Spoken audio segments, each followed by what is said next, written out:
नमस्कार, स्वागत आहे तुमचं पुन्हा एकदा माझ्या नवीन व्हिडिओमध्ये। आषाढी महिना सुरू झाला की वेध लागतात ते म्हणजे विठुरायाच्या दर्शनाचे, आषाढी एकादशीचे आणि पंढरीच्या वारीचे। वैदिक पंचांगानुसार आषाढ महिन्यातील शुक्ल पक्षातील एकादशीला आषाढी एकादशी किंवा देवशयनी एकादशी म्हणतात। ही एकादशी हिंदू धर्मातील सर्वात महत्त्वाच्या एकादशींपैकी एक मानली जाते। विशेषतः भगवान विष्णू आणि श्री विठ्ठलाच्या भक्तांसाठी या दिवसाला अनन्यसाधारण महत्त्व आहे। या काळात वारी करण्याची प्रथा आहे। महाराष्ट्रातील पंढरपूर येथे लाखो वारकरी विठ्ठल रुक्मिणीच्या दर्शनासाठी पायी वारी करून येतात। त्यामुळे हा दिवस भक्ती, श्रद्धा आणि समतेचे प्रतीक मानला जातो। महाराष्ट्राच्या सांस्कृतिक परंपरेत आषाढी एकादशीला अत्यंत महत्त्वाचे स्थान आहे। यंदा आषाढी एकादशी कधी आहे आणि पंढरीची वारी कधीपासून सुरू होणार, तिथी, महत्त्व, मुहूर्त जाणून घेऊया। आषाढी एकादशी, देवशयनी एकादशी, शयनी एकादशी अशा नावांनी ओळखला जाणारा हा दिवस भगवान श्री विष्णूंना समर्पित आहे। हिंदू दिनदर्शिकेनुसार 2026 वर्षात आषाढी एकादशी शनिवार 25 जुलै 2026 रोजी साजरी केली जाणार आहे। हा दिवस महाराष्ट्रासह संपूर्ण भारतातील विष्णू भक्तांसाठी अत्यंत महत्त्वाचा मानला जातो। हिंदू पंचांगानुसार आषाढ महिन्यातील शुक्ल पक्षातील एकादशी तिथीला हा उत्सव साजरा केला जातो। या दिवसापासून भगवान विष्णू क्षीरसागरात योग निद्रेत जातात आणि चातुर्मासाचा प्रारंभ होतो। आषाढी एकादशी 2026 तिथी, शुभ मुहूर्त। आषाढी एकादशीचे व्रत करताना आणि पारणाची वेळ जाणून घेणे अत्यंत महत्त्वाचे असते। एकादशी कधी आहे? संत ज्ञानेश्वर, संत तुकाराम महाराज पालखी सोहळा कधी, तिथी, महत्त्व, पारणाची वेळ जाणून घेऊया।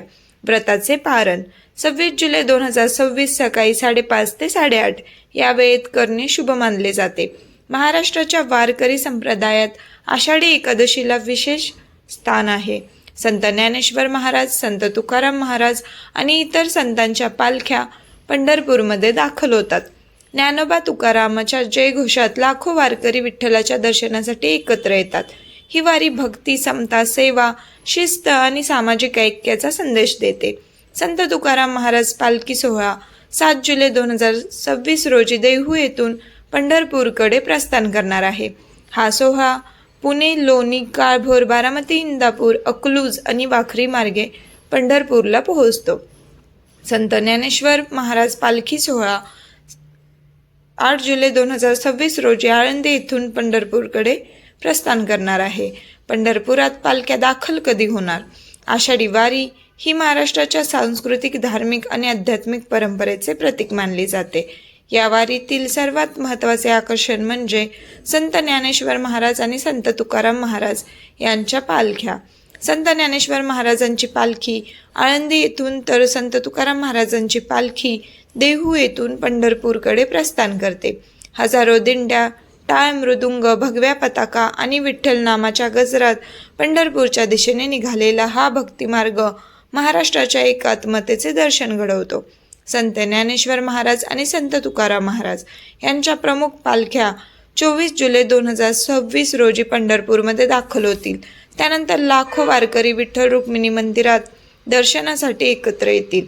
आषाढी एकादशीच्या दिवशी काय करावे? धार्मिक मान्यतेनुसार श्रद्धापूर्वक केलेल्या या व्रतामुळे पापांचा नाश होतो। भगवान विष्णूची विशेष कृपा प्राप्त होते। या दिवशी पहाटे स्नान करून भगवान विष्णू विठ्ठलाची पूजा करावी।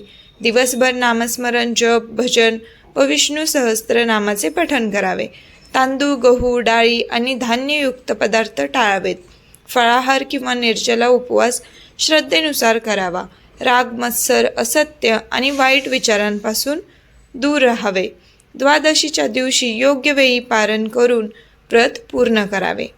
तुम्हाला माझी माहिती आवडली असेल तर व्हिडिओला लाईक करा, शेअर करा, कमेंट करा आणि चॅनलला सबस्क्राईब करायला विसरू नका।